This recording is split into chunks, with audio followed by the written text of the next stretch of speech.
আল্লাহ রাব্বুল আলামিন বলছেন ওয়া হুয়া ফিল আখিরাতি মিনাল খাসিরিন। কেউ যদি কোনো ব্যক্তির আদর্শকে গ্রহণ করে ইসলামকে বাদ দিয়ে, কোনো মুসলমান যদি বলে ওই লোক আমার আদর্শ, 6 দফা আমার আদর্শ, 23 দফা আমার আদর্শ, 19 দফা আমার আদর্শ, না, আদর্শ মুসলমানের একটাই, সেটা হলো কোরআন এবং রাসূলের রেখে যাওয়া সুন্নাহ। আদর্শ হিসেবে যদি গ্রহণ করতে হয় তাহলে রাসূলুল্লাহর আদর্শকেই গ্রহণ করতে হবে, কোনো ব্যক্তির আদর্শকে নয়। আল্লাহ রাব্বুল আলামিন বলছেন, হে নবী, আপনি মানুষদেরকে বলে দিন, যদি তারা আমি আল্লাহর ভালোবাসা পেতে চায় তাহলে যেন আমি নবী মুহাম্মদ তার আদর্শকে ভালোবাসি। কুল ইন কুনতুম তুহিব্বুনাল্লাহা ফাত্তাবিউনি ইউহিব্বুকুমুল্লাহ ওয়া ইয়াগফির লাকুম যুনুবাকুম আল্লাহু গফুরুর রহিম। হে নবী, আপনি মানুষদেরকে বলে দিন, যদি তারা আল্লাহর ভালোবাসা পেতে চায় তাহলে যেন নবী মুহাম্মদকে ভালোবাসে। যেমনটা আল্লাহ রাব্বুল আলামিন 28 নম্বর পারার 2 নম্বর সূরায় বলেছেন, হুয়াল্লাযী বা'আসা ফিল উম্মিয়িনা রাসূলাম মিনহুম ইয়াতলু আলাইহিম আয়াতিহি ওয়া ইউযাক্কিহিম ওয়া ইউআল্লিমুহুমুল কিতাবা ওয়াল হিকমা। হুয়াল্লাযী বা'আসা ফিল উম্মিয়িনা রাসূলাম মিনহুম, তিনি হচ্ছেন সেই ব্যক্তি যাকে আল্লাহ প্রেরণ করেছেন তোমাদের মধ্য থেকেই, যিনি উম্মি, নিরক্ষর, যিনি তোমাদেরকে ইউআল্লিমুহুমুল কিতাব ওয়াল হিকমা, যিনি তাদেরকে শিক্ষা দিতেন কিতাব এবং প্রজ্ঞা, যাদেরকে ওয়া ইউযাক্কিহিম, তাদেরকে পুত পবিত্র করতেন, যদিও ইতিপূর্বে তারা ছিল পথভ্রষ্ট, পথহারা। আপনাকে আমাকে আল্লাহ রাব্বুল আলামিন পাঠিয়েছেন, নির্ধারিত আপনার আমার জন্য একটি বয়স নির্ধারণ করে দিয়েছেন। এটা আমরা কেউ জানি না আপনার আমার মৃত্যু কখন আসবে অথবা আল্লাহ কর্তৃক নির্ধারিত সময় কখন শেষ হতে যাচ্ছে। এজন্য একজন মুসলমান প্রতিনিয়ত সে চিন্তা করবে যে আমি মৃত্যুর মুখোমুখি হচ্ছি এবং আমার নির্ধারিত সময় কমে যাচ্ছে।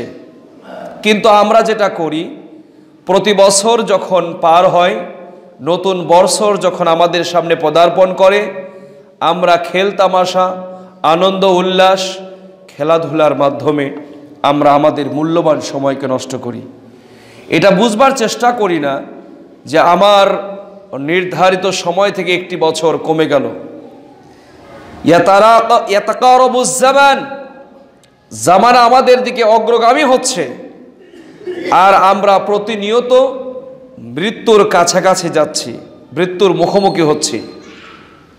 আপনার আমার জন্য যদি আল্লাহ 10 বছর বা 100 বছর হায়াত নির্ধারণ করে রাখেন, এখন আপনার আমার বয়স যদি 40 বা 50 বছর হয়, তাহলে নির্ধারিত বয়স থেকে বয়স বাড়লো না কমলো? কমেছে। কমার কারণে আপনার আমার চিন্তা করা উচিত ছিল এই 12টি মাস কিভাবে আমি অতিবাহিত করেছি, আল্লাহর দেওয়া নিয়ামত, এই সময় কতটা ভালো কাজে ব্যয় করতে পেরেছি, আল্লাহর দেওয়া এই গনিমত, আল্লাহর দেওয়া চোখ, হাত, নাক, মুখ, অর্গান, এই বিবেক কতটা কোরআন এবং সুন্নাহর জন্য ব্যয় করেছি, আল্লাহর পথে নিজে এবং আমার আহাল পরিবারকে কতটা পরিচালনা করার সুযোগ পেয়েছি, নিজে কতটা পাপমুক্ত থাকতে পেরেছি, আমার আমলনামায় পাপের পাল্লা ভারী হবে না সওয়াবের পাল্লা ভারী হবে, এই চিন্তা আপনাকে আমাকে করতে হবে। যদি সেটা করতে পারি তাহলে দুনিয়ায় এবং আখিরাতে কল্যাণ, আর যদি করতে না পারি তাহলে আপনার আমার এই দীর্ঘ সময় বৃথা চলে যাবে। সম্মানিত সুধী, এজন্য বুদ্ধিমান হচ্ছে তারাই যারা প্রতিনিয়ত তাদের সময়কে মূল্যায়ন করে। যেমনটা আমি প্রায় আলোচনায় করে থাকি, রাসূল সাল্লাল্লাহু আলাইহি ওয়াসাল্লাম বলেছেন, 5টি জিনিসের আগে 5টি জিনিসকে মূল্যায়ন করো। তার মধ্যে একটা হচ্ছে হায়াতাকা কবলা মাউতিকা, তুমি তোমার জীবনকে মূল্যায়ন করো মৃত্যু আসার আগেই। অনুরূপভাবে আল্লাহ রাসূল বলেছেন, ওয়া শাবাবাকা কবলা হারামিকা, তুমি তোমার যৌবন কালটাকে মূল্যায়ন করো বৃদ্ধ হয়ে যাওয়ার আগেই যদি তা করতে না পারি, তাহলে আপনার আমার এই সময় কোনো কাজে আসবে না। আজকে আপনার আমার কাঁদার কথা ছিল, আজকে আপনার আমার কষ্ট করার কথা ছিল যে আমার জীবন থেকে একটি বছর চলে গেল, আমার বয়স 50 ছিল, 51 হলো, 65 ছিল, 66 হলো, 30 ছিল, 31 হলো। আমি কতগুলো ভালো কাজ করতে পারলাম, আমি আল্লাহর কাছে কতটা সন্তুষ্টি অর্জন করে নিতে পারলাম, এটার জন্য আপনার আমার অনুশোচনা হওয়া কথা ছিল। কিন্তু তা না করে আজকে রাস্তা ঘাটে, বাজারে, হোটেলে, মোটেলে বিভিন্ন ধরনের অপকর্ম এবং বিজাতীয় সংস্কৃতিতে সয়লাভ হয়ে গিয়েছে। আজকে আমি 7টা পয়েন্ট নিয়ে কথা বলবো, যেটাকে আমি বলছি কি অফ সাকসেস, সফলতার চাবিকাঠি। 7 points key of the success in your life. 7টি পয়েন্ট যা আপনার জীবনকে আলোকিত করবে, আপনার জীবনকে সাফল্য মণ্ডিত করবে। চলুন আমরা যথারীতি আলোচনায় যাই। পয়েন্ট নাম্বার 1, বিজাতীয় সকল মতাদর্শকে পরিহার করতে হবে। ব্যক্তি জীবন, পারিবারিক জীবন, সামাজিক জীবন, রাষ্ট্রীয় জীবন, অর্থনীতি, স্বরাষ্ট্রনীতি, পররাষ্ট্রনীতি, মানব জীবনের যতগুলো দিক এবং বিভাগ রয়েছে, প্রত্যেকটি কাজ করার আগে আপনাকে ভাবতে হবে এই বিষয়ে আল্লাহ কোরআনে কি বলেছেন অথবা আমাদের রাসূল কি বলে গিয়েছেন। যদি সেই কাজ আল্লাহর নির্দেশ মোতাবেক হয় তা বিনা বাক্যে মেনে নিব। সেই আদর্শ যদি রাসূলুল্লাহর আদর্শ হয় তাহলে সেটা বিনা বাক্যে মেনে নিব। এর বাইরে অন্য কোনো মতাদর্শ কোনো মুসলমান গ্রহণ করতে পারে না। তাহলে প্রথম আলোচনা ছিল আজ বিজাতীয় অমুসলিমদের কোনো অনুকরণ মুসলমানরা করতে পারে না। ইবাদতের ক্ষেত্রে নয়, সামাজিকতার ক্ষেত্রে নয়, জীবন পরিচালনার ক্ষেত্রে নয়, পারিবারিক জীবন হোক, সামাজিকতা হোক অথবা ইবাদতের ক্ষেত্র হোক, কোনো ক্ষেত্রেই কোনো বিজাতীয়, কোনো সম্প্রদায়ের, কোনো ধর্মের, কোনো গোষ্ঠীর মতাদর্শ কোনো মুসলমান গ্রহণ করতে পারবে না, এটা হারাম। বিজাতীয় মতাদর্শ গ্রহণ করা মুসলমানদের জন্য কি হারাম। 31st নাইট, জন্মদিবস, মৃত্যু দিবস, এ জাতীয় হোলি খেলা, আরও অন্যান্য ধর্মাবলম্বীদের ধর্মীয় অনুষ্ঠানে যাওয়া, তাদের সামাজিকতার সাথে একমত হওয়া, এটা কখনো মুসলমানের জন্য বৈধ নয়। তবে মানুষ হিসেবে একজন মানুষের উপরে যে অর্পিত দায়িত্ব তা আপনি পালন করতে পারেন। আমার একজন অমুসলিম প্রতিবেশী হিসেবে তার প্রতি যে হক রয়েছে, সে অসুস্থ হলে তাকে দেখতে যাওয়া, অভাবগ্রস্ত হলে তার অভাব মোচন করার জন্য চেষ্টা করা, আর্থিকভাবে ক্ষতিগ্রস্ত হলে তার পাশে গিয়ে দাঁড়ানো, অর্থাৎ মানবীয় যেগুলো গুণাবলী সেটা আপনি যে কোনো ধর্মের মানুষের জন্য করতে পারেন।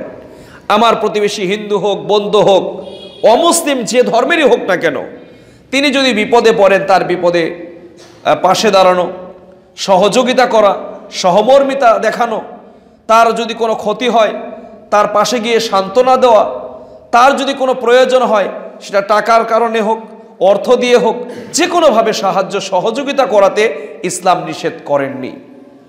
রাসূলুল্লাহ সাল্লাল্লাহু আলাইহি ওয়াসাল্লাম নবুয়ত প্রাপ্ত হলেন যখন, জিবরাইল আমিন তার কাছে ওহী নিয়ে আসলেন, রাসূলুল্লাহর গায়ে জ্বর চলে আসলো। রাসূলুল্লাহ ফিরে এসে বললেন, জাম্বিলুনি জাম্বুলিনি, আমাকে চাদর দিয়ে ঢেকে দাও। খাদিজাতুল কুবরা রাদিয়াল্লাহু তাআলা আন, তিনি রাসূলুল্লাহকে কথা বলেননি যে আপনি তো আল্লাহর ইবাদত করেন, এক আল্লাহকে মানেন, আপনি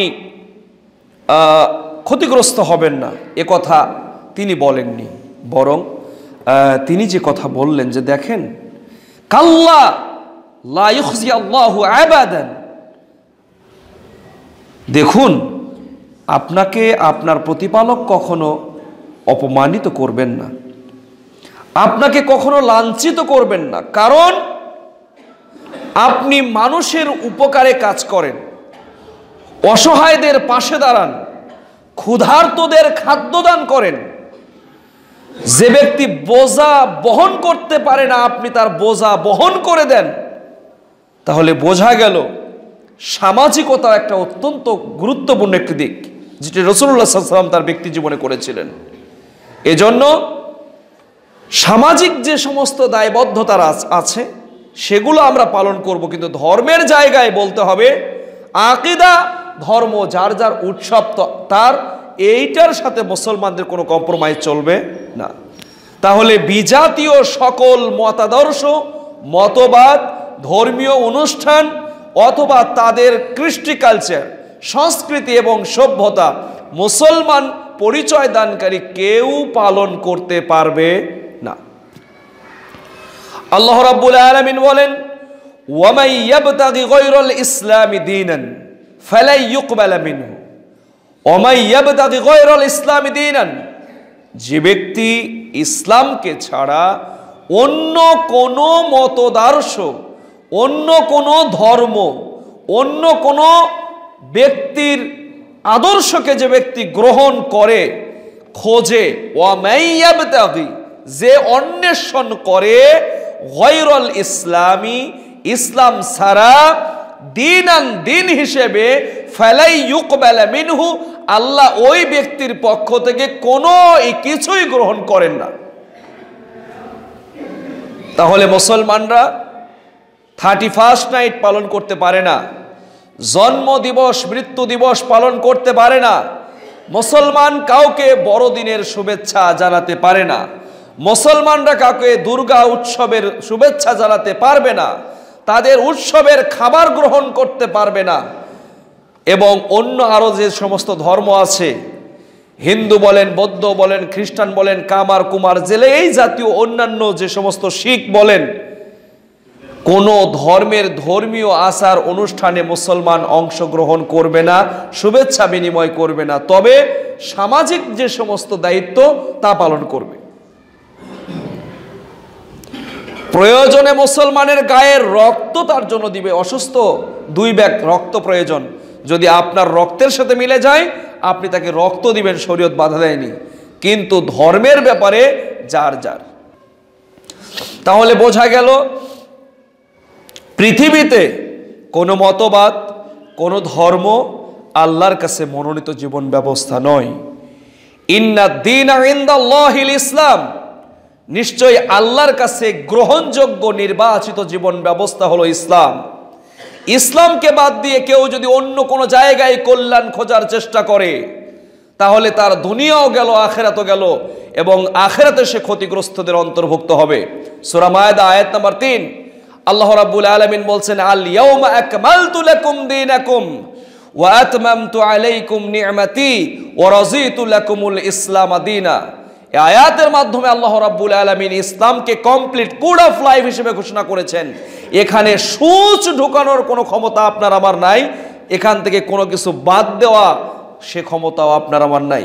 অর্থাৎ এই ধর্ম, এই ইসলামের ভিতরে কোনো সংযোজন অথবা বিয়োজনের সুযোগ আল্লাহ আপনাকে আমাকে দেননি। তাই মুসলমান যদি দাবি করেন, তাহলে কোনো মুসলমান কখনো এ জাতীয় বিজাতীয় অনুষ্ঠান পালন করবে না।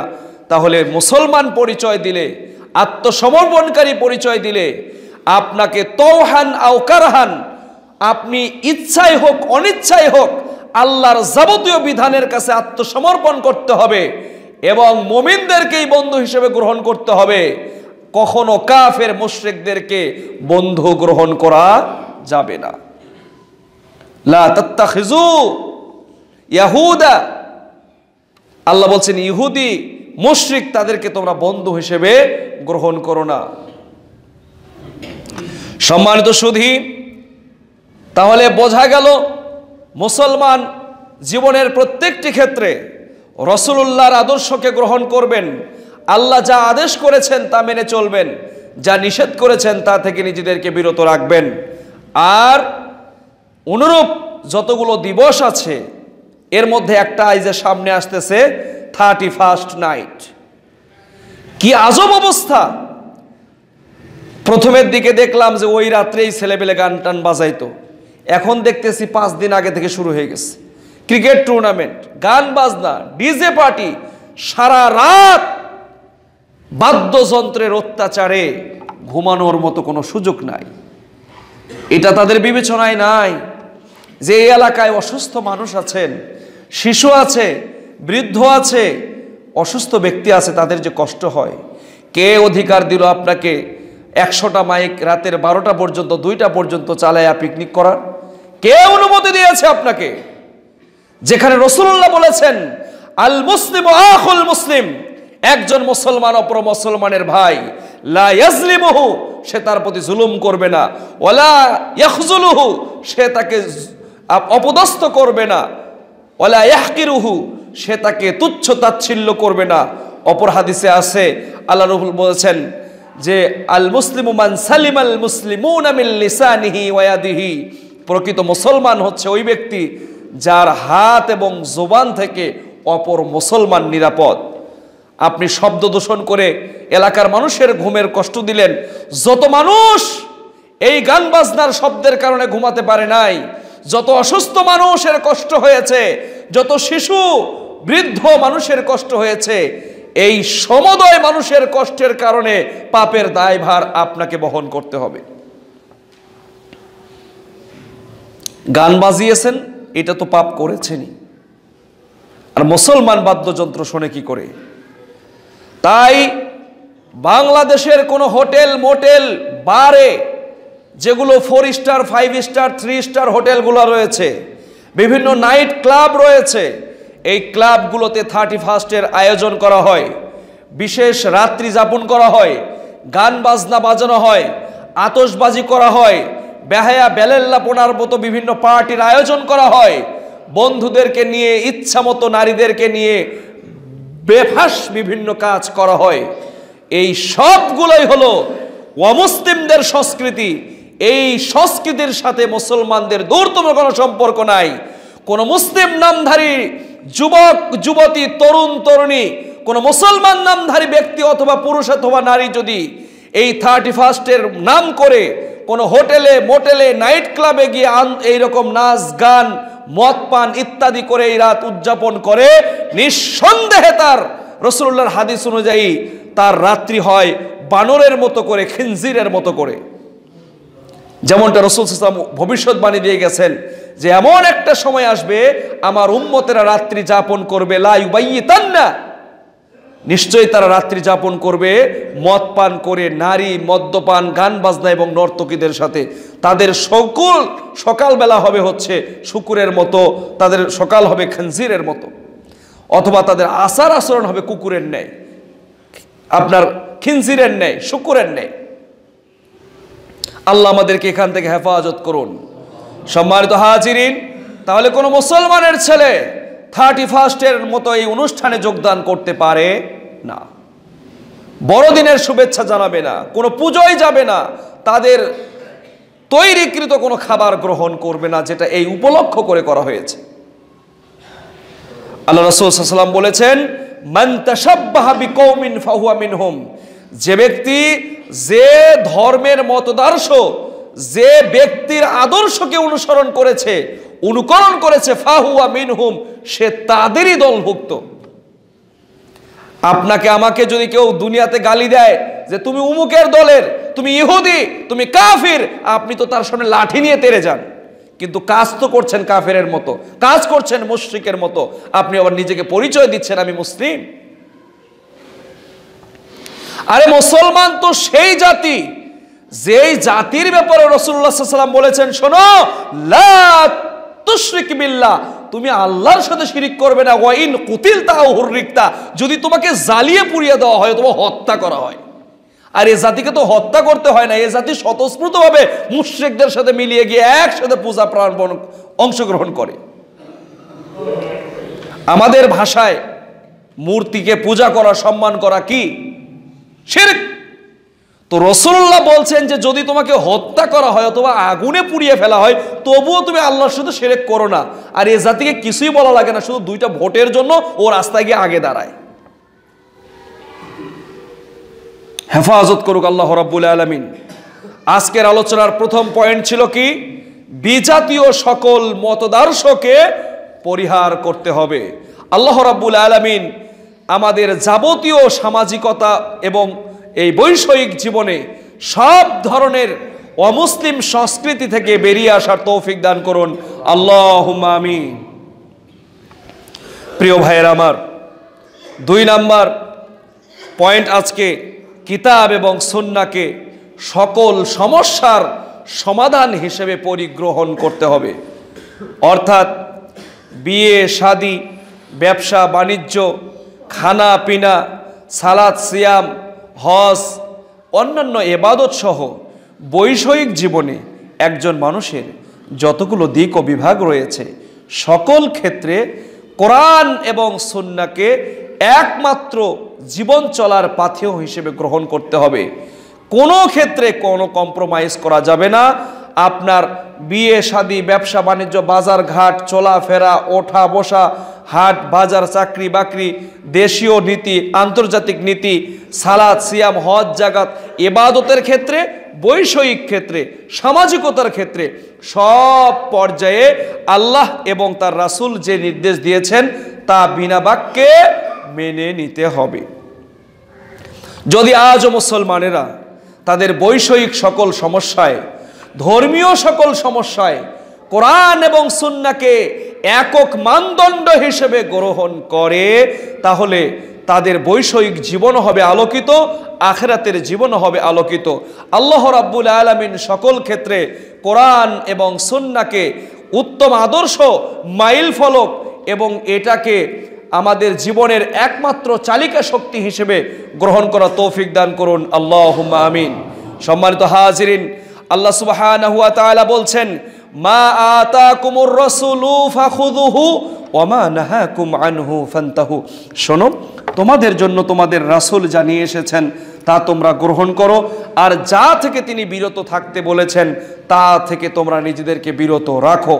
অন্য জায়গায় আল্লাহ রাব্বুল আলামিন বলেছেন, কুল আতিউল্লাহ ওয়া আতিউর রাসূল ওয়া উলিল আমরি মিনকুম। হে নবী, আপনি বলে দেন মানুষ যেন নবী মুহাম্মদের আনুগত্য করে এবং আল্লাহর আনুগত্য করে। আতিউল্লাহ ওয়া আতিউর রাসূল, আল্লাহ এবং আল্লাহর আনুগত্য করো, ওয়া উলিল আমরি মিনকুম, উলুল আমর যারা ইমাম, যারা আইম্মা, যারা সালাফ, তাদের নীতিকে যেন তারা গ্রহণ করে। তাহলে কোরআনের এই আয়াতগুলো দ্বারা স্পষ্ট বোঝা যাচ্ছে জীবনের প্রত্যেকটি সমস্যার ক্ষেত্রে, সেটা হোক দুনিয়াবি, হোক আখিরাত বিষয়ক, ইবাদত বিষয়ক অথবা সামাজিক বিষয়ক, সকল সমস্যার সমাধান হিসেবে কিতাব এবং সুন্নাহকে আঁকড়ে ধরতে হবে। রাসূলুল্লাহ সাল্লাল্লাহু আলাইহি ওয়াসাল্লাম বলেছেন, তারাকতু ফীকুম আমরাইনি লান তাজিল্লু মা তামাসসাকতুম বিহিমা কিতাবাল্লাহি ওয়া সুন্নাতা রাসূলি। রাসূলুল্লাহ বললেন, শোনো, আমি তোমাদের মাঝে দুটো জিনিস রেখে যাচ্ছি, যতক্ষণ তোমরা এটাকে আঁকড়ে ধরবে ততক্ষণ তোমরা পথভ্রষ্ট হবে না। তার মধ্যে একটা হচ্ছে আল্লাহর রেখে যাওয়া কোরআন আর রাসূলের রেখে যাওয়া সুন্নাহ। আল্লাহর পাঠানো ওহী, ওহীর কিতাব কুরআনুল কারীম, এটি হচ্ছে মানব জীবনের সকল সমস্যার সমাধান। আমি মাঝে মাঝে বক্তৃতায় বলে থাকি যে কোরআন হলো জাহাজের নাবিকের দিক নির্ণায়ক যন্ত্রের মতো। দিক নির্ণায়ক যন্ত্রের কাজ হলো সাগরের মাঝপথে চলে গেলে যখন তিনি বুঝতে পারেন না কোন দিকে তাকে যেতে হবে, তখন তিনি এই দিক নির্ণায়ক যন্ত্রের মাধ্যমে নাবিক তার পথ আবিষ্কার করেন এবং নির্ধারিত গন্তব্যে পৌঁছেন। ঠিক মুসলমান কোন কাজগুলো করবে, কোন কাজগুলো করবে না, কোন কাজের মধ্যে তাদের কল্যাণ রয়েছে, কোন কাজের মধ্যে তাদের অকল্যাণ রয়েছে, হালাল হারাম, ন্যায় অন্যায়, ইনসাফ আদল, সামাজিকতা, সব বিধিবিধান সুস্পষ্টভাবে আল্লাহ রাব্বুল আলামিন কোরআনুল কারীমে লিপিবদ্ধ করেছেন। যদি সেটা না থাকে তার ব্যাখ্যা আল্লাহ রাব্বুল আলামিন রাসূলের মাধ্যম দিয়ে হাদিসে দিয়েছেন, ঠিক কিনা? ওহী দুই প্রকার, ওহী মাতলু, ওহী গায়রে মাতলু। একটি হচ্ছে কোরআন, এটাকে বলা হয় ওহী মাতলু, আর গায়রে মাতলু হচ্ছে হাদিস। দলিল সূরা নজম আয়াত নাম্বার 3 এবং 4, আল্লাহ বলেছেন, মা ইয়ান্তিকু আনিল হাওয়া ইন হুয়া ইল্লা ওয়াহয়ুন ইউহা। নবী মুহাম্মদ কোনো কথা বলেন না, যা বলেন সবকিছু কি ওহী। তার মানে জীবনের প্রত্যেকটি ক্ষেত্রে কিতাব এবং সুন্নাহ এই দুইটি হলো আপনার কোষ্ঠী পাথর, এর সংস্পর্শে এসেই আপনাকে আদর্শ মানুষ হতে হবে। তাই যদি না হবে, আপনার সাহাবায়ে আজমাইন যারা আগে মুসলমান হননি, যারা ইসলামের ঘোরতর শত্রু ছিলেন, তারা এক একজন কোরআনের সংস্পর্শে এসে সোনার মানুষে রূপান্তরিত হয়েছেন। উমরের মতো মানুষ ইসলামের ঘোরতর শত্রু ছিলেন। আবু সুফিয়ানের মতো মানুষ যে মুসলমানদের বিপক্ষে গিয়ে কাফেরদের নেতৃত্ব দিয়েছেন, একাধিক যুদ্ধে, বদরের যুদ্ধে নেতৃত্ব দিয়েছেন, সেই মানুষ মক্কা বিজয়ী মুসলমান হয়েছেন। তার এক একটি মানুষ যারা ছিল বদ মেজাজি, রুক্ষ মেজাজি, চারিত্রিক দিক থেকে সর্বনিম্ন স্তরের এই মানুষগুলো, যাদের কোনো সামাজিক রীতিনীতি ছিল না, যাদের ভিতরে কোনো ন্যায় ইনসাফ আদল ছিল না, যারা রুক্ষ বদমেজাজি এবং মাইট ইজ রাইট, জোর যার মুল্লুক তার, এই নীতির উপরে যারা ছিল, সেই মানুষগুলো যখন কোরআনের সংস্পর্শে আসলো, এক একজন সোনার মানুষে রূপান্তরিত হয়েছে। এজন্য আমি বলি, কোরআন হচ্ছে পরশ পাথর। পরশ পাথরের ধর্ম হচ্ছে সেখানে যদি লোহাকে স্পর্শ করা হয় স্বর্ণে রূপান্তরিত হয়।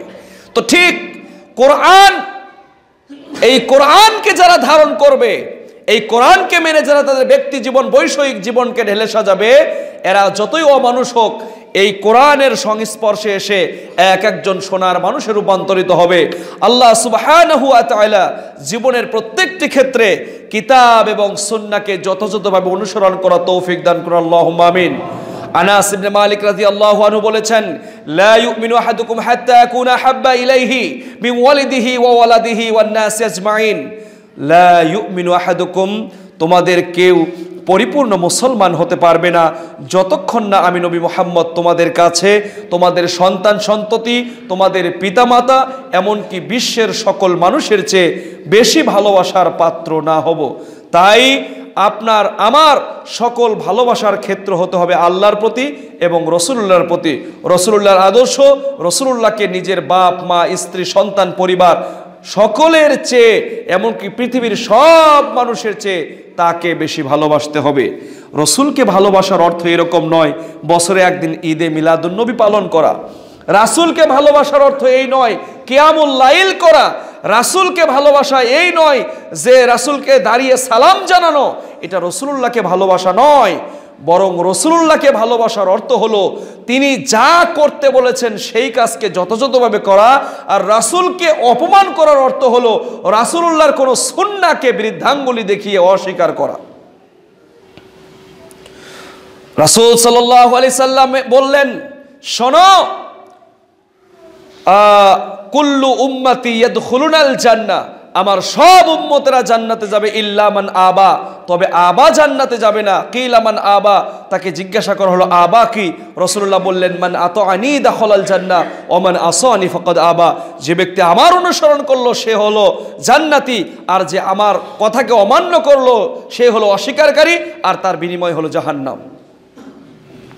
তাই বৈষয়িক জীবনে, ইবাদতের ক্ষেত্রে, সামাজিক ক্ষেত্রে, সকল সমস্যার ক্ষেত্রে কিতাব এবং সুন্নাহকে একমাত্র সমস্যা হিসেবে, সমাধান হিসেবে, সমস্যার সমাধান হিসেবে পরিগ্রহণ করতে হবে, তবেই দুনিয়া এবং আখিরাতে কল্যাণ হবে। আমরা বলছিলাম কি অফ সাকসেস, সাফল্যের চাবিকাঠি, তার 2 নম্বর পয়েন্ট হলো জীবনের প্রত্যেকটি স্তরে কোরআন এবং সুন্নাহকে আদর্শ হিসেবে গ্রহণ করা। যেমনটা রাসূল সাল্লাল্লাহু আলাইহি সাল্লাম বলে গেছেন, শোনো, নিশ্চয়ই যারা আমার পরে এই পৃথিবীতে বসবাস করবে, ফামাইয়াইশ মিনকুম বাদান ফাসায়ারা বদলের সৃষ্টি হচ্ছে, বিভিন্ন মতপার্থক্য দেখা দিবে, মাসআলার ভিন্নতা, জাতিগত ভিন্নতা, দলগত ভিন্নতা, ফেরকাগত ভিন্নতা। সেই সময় ফেরকায়ে নাজিয়া কোনটা হবে? যারা আমার উপরে এবং আমার সাহাবীরা যে মত এবং মতদর্শের উপরে ছিল, মা আনা ওয়া আলাইহি, আমার উপরে এবং আমার এই আদর্শের উপরে যারা ছিল, তাদেরকে যারা অনুসরণ করবে তারা দুনিয়াতেও সফল, আখিরাতেও সফল। তখন রাসূল সাল্লাল্লাহু আলাইহি ওয়াসাল্লাম বলেছেন, ফাআলাইকুম বিসুন্নতি ওয়া সুন্নাতির রাশিদ ওয়া সুন্নাতার রাশিদিল ওয়া সুন্নাতাল রাশিদিনাল মাহদিয়িন। আমার সুন্নাহকে তখন তোমরা আঁকড়ে ধরবে এবং অসুন্নাতুল খুলাফা ইর রাশিদিন আল মাহদিয়িন, খুলাফে রাশেদা যে সুন্নাহর উপরে ছিলেন, যে নীতি এবং আদর্শের উপরে জীবন যাপন করেছেন, ওইটাকে তোমরা আঁকড়ে ধরবে বিন নওয়াজিস, মারির দাঁত দিয়ে শক্তভাবে। তাহলে তোমরা কখনো পথভ্রষ্ট হবে না। তাই আজও যদি আমরা জীবনের প্রত্যেকটি ক্ষেত্রে, সেটা ইবাদতের ক্ষেত্রে হোক অথবা সামাজিক বিধিবিধানের ক্ষেত্রে হোক অথবা রাষ্ট্র পরিচালনার ক্ষেত্রে হোক, সকল সমস্যার সমাধান দিতে পারে আল কোরআন, এই নীতিতে যদি আপনি থাকতে পারেন তাহলে আশা করা যায় আপনি কখনোই পথভ্রষ্ট হবেন না। পয়েন্ট নাম্বার 3, জীবনের প্রত্যেকটি ক্ষেত্রে মধ্যপন্থা অবলম্বন করতে হবে। আল ওয়াসাতানিয়া বা ওয়াসাতিয়া। ওয়াসাতুন শব্দের অর্থ হচ্ছে মাঝামাঝি, আওসাত, মাঝামাঝি থাকা। সালাত, সিয়াম, হজ, যাকাত, ইবাদত, বন্দেগী, সামাজিকতা সব ক্ষেত্রে উগ্রতাও নয়, শিথিলতাও নয়, মধ্যপন্থা অবলম্বন করবেন। অর্থ খরচের ক্ষেত্রেও একেবারে বিলাসিতা নয়, কিপটামও নয়, মাঝামাঝি থাকবেন। বাজার সদা, জীবনযাপন, কাজকর্ম তাড়াহুড়ো নয়, ধীরস্থিরতা অবলম্বন করবেন। আবার একেবারে ঢিলাও নয়, কচ্ছপ গতিতে নয়। অর্থাৎ সকল ক্ষেত্রে কি হওয়া? মধ্যপন্থী হওয়া। আচার আচরণ, ইবাদত সকল ক্ষেত্রে যদি আমরা মধ্যপন্থী হই বা মধ্যপন্থা গ্রহণ করি তাহলে এটা আমাদের জীবনের সাফল্যের একটি মাধ্যম বা একটা সিঁড়ি। পয়েন্ট নাম্বার 4, জীবনের প্রতিটি স্তরে ন্যায় আর সত্যবাদীকে প্রতিষ্ঠা করতে হবে এবং সত্যবাদী যারা তাদের সাথী হয়ে থাকতে হবে। অর্থাৎ ন্যায় এবং সত্যবাদিতা এটা একটা বিশাল গুণ। আপনি সালাত, সিয়াম, হজ, যাকাত যাই কিছু করেন সব কিছুর উপরে আপনাকে আগে হতে হবে সত্যবাদী, ন্যায়পরায়ণ। মুসলমানের আদর্শ, মুসলমানের আচরণ, মুসলমানের পোশাক, মুসলমানের নীতি দেখে অন্যরা মুসলিম হয়েছে। এমন এমন জায়গা রাসূলুল্লাহর নাম দিয়ে তারা বলেছিল, হজ মৌসুমে লোক ভাড়া করে করে নিয়ে নবী মুহাম্মদের বিরুদ্ধে বিভিন্ন ধরনের কথা ছড়িয়ে দেওয়া হয়েছে যে এই লোকটা মাজনুন, এই লোকটা পাগল, তার কাছে তোমরা কেউ যেও না, তার কথা কেউ শুনো না, এরকম করে ছড়ানো হয়েছে। কিন্তু ঠিক যখন মানুষগুলো তার কাছে গেল, তার কথা শুনলো, তার চেহারা সুরত দেখলো, বলছে এই লোকটি তো পাগল হতে পারে না, এ লোকটি তো মিথ্যুক হতে পারে না। সম্মানিত সুধী, এজন্য আজকে মুসলমানদের সবচাইতে বড় যেটা অভাব এটা হলো সততা, ন্যায়পরায়ণতার অভাব। আমরা সত্যবাদী নই। আম জনতার কথা বাদ দিলাম, যারা সমাজের আইকন, যারা সমাজের মডেল, যা আলেমদেরকে মানুষ দেখে উৎসাহিত হবেন, আজকে এই অপূর্ণতা আমাদের মধ্যেও আছে। আমরাও অসৎ হয়ে পড়েছি, আমাদেরও ভিতরে ইনসাফ নেই। আজকে আমি এজন্য মাঝে মাঝে বলি, ইমাম, আইম্মা তারা হলো সমাজের জন্য দর্পণ, সমাজের জন্য আয়না। ইমামদেরকে, আলেমদেরকে বলা হয় মুসলিহুল মুজতামি, সমাজ সংস্কারক। একজন মানুষ, একজন আলেম তার ব্যক্তিগত আমল, খুসুসি আমল, আচার আচরণ, পড়াশোনা, মুআলাকা, লেনদেন সব কিছু দেখে মানুষ মুগ্ধ হবে, মানুষরা তাকে অনুসরণ করার চেষ্টা করবে, তার দেখে অন্যরা অনুপ্রাণিত হবে। এইটা যদি করতে পারি তাহলে দাওয়াতের কাজ অর্ধেক এগিয়ে যাবে। অত্যন্ত দুঃখ এবং পরিতাপের সাথে বলি, আমরা এক্ষেত্রেও নিজেরা অনেক ক্ষেত্রে এই প্রশ্নবিদ্ধ আচরণ করে থাকি। এজন্য আমি আমার আলেম ভাইদেরকে বলবো, যারা দাঈ ইলাল্লাহ, আল্লাহর পথে মানুষকে যারা দ্বীনের দাওয়াত দিচ্ছেন, তাদের দায়িত্ব হচ্ছে নিজেকে সংশোধন করা। সবচেয়ে সাদা কাপড় দূর থেকে যদি একটু ময়লা লাগে স্পষ্ট বোঝা যায়, অন্য কালারের কাপড়ে ময়লা লাগলে বোঝা যায় না। তো একজন আলেম তার হাঁটা, চলা, ওঠা, বসা, ওযু করা, সালাতে দাঁড়ানো, তার মেলামেশা, তার সামাজিক সব কিছু ব্যাপক প্রভাব বিস্তার করে।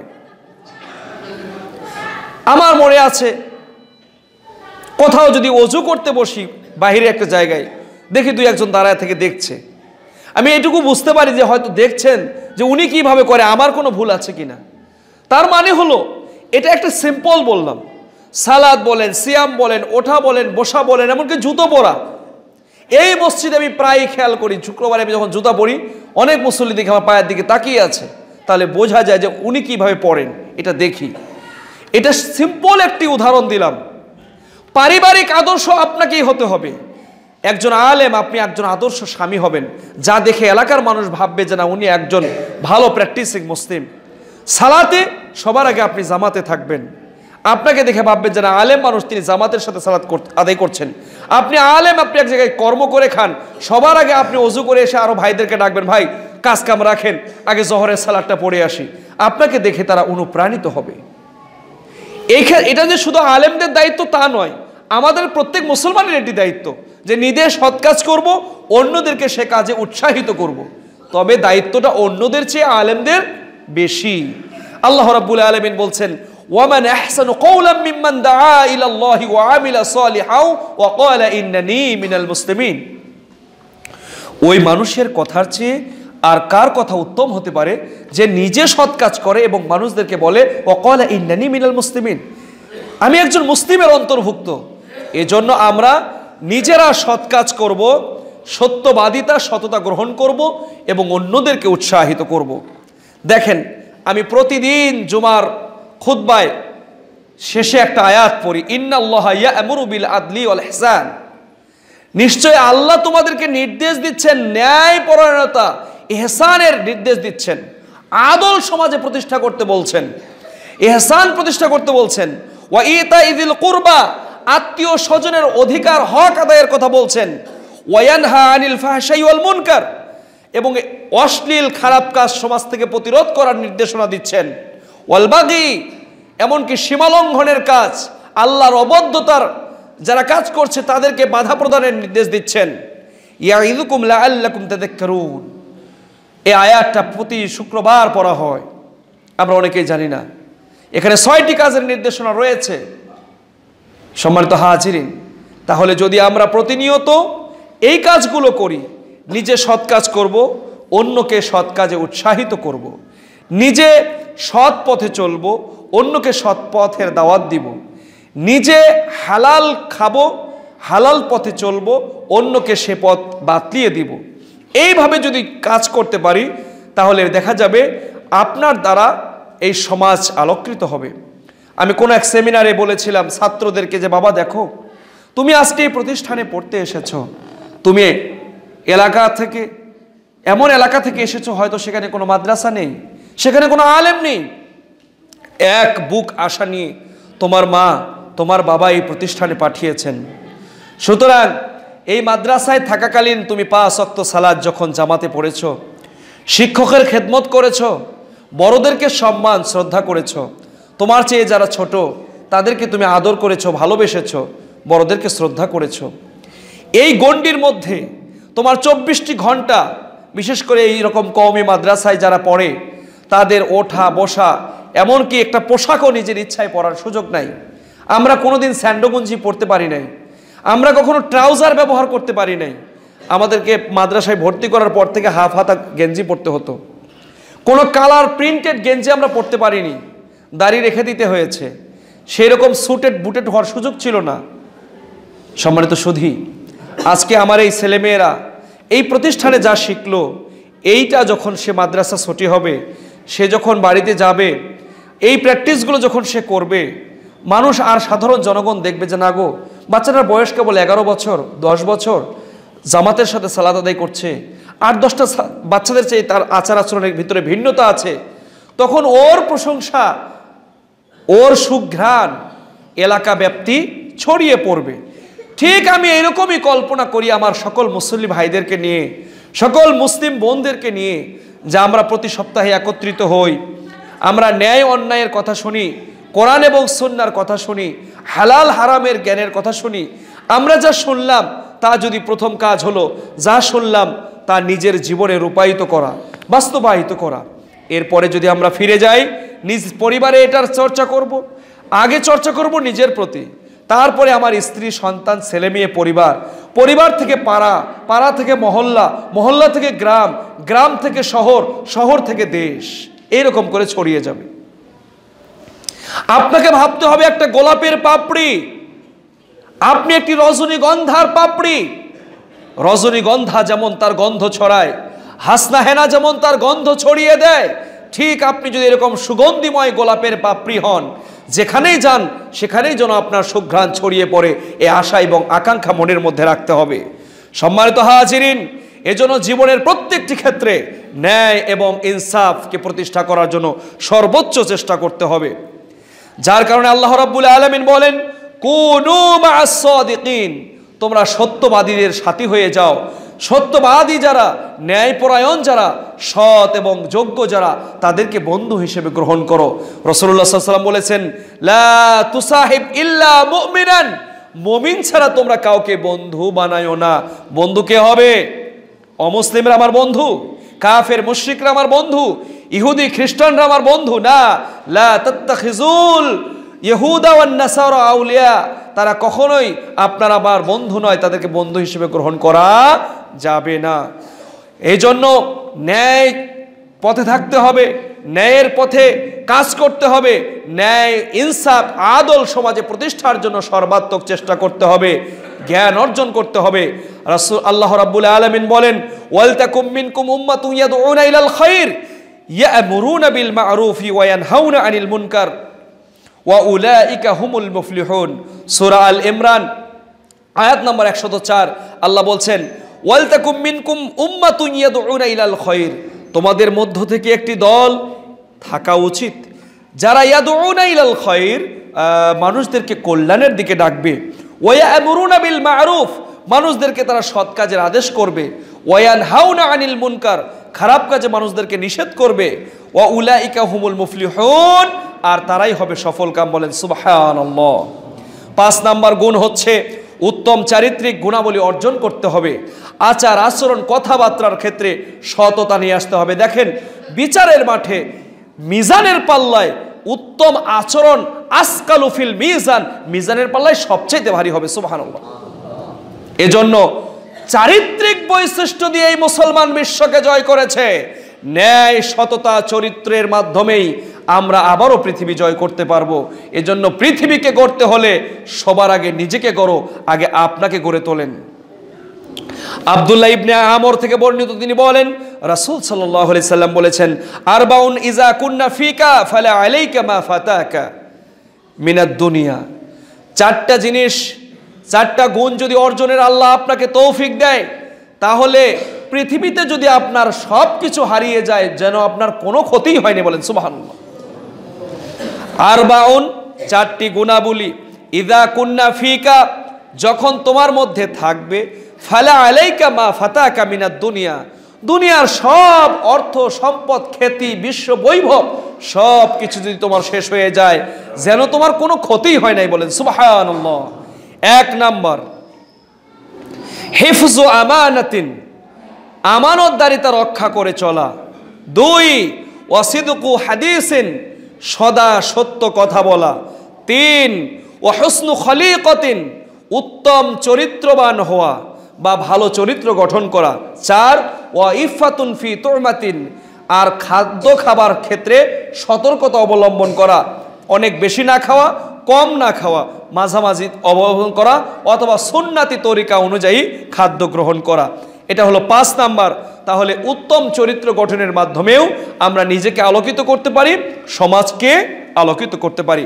পয়েন্ট নাম্বার 6, অশ্লীলতা পরিহার করতে হবে, সকল ধরনের বেহায়াপনাকে প্রতিরোধ করতে হবে। গান বাজনা ডিজে পার্টির নামে যা হচ্ছে তা প্রতিরোধ করতে হবে আপনাকে, আমাকে, আমাদেরকেই। এই সমাজ আপনার, এই এলাকা আপনার, এই জামাত আপনার। সুতরাং আপনার আমার সন্তানরাই এগুলো কাজ করে।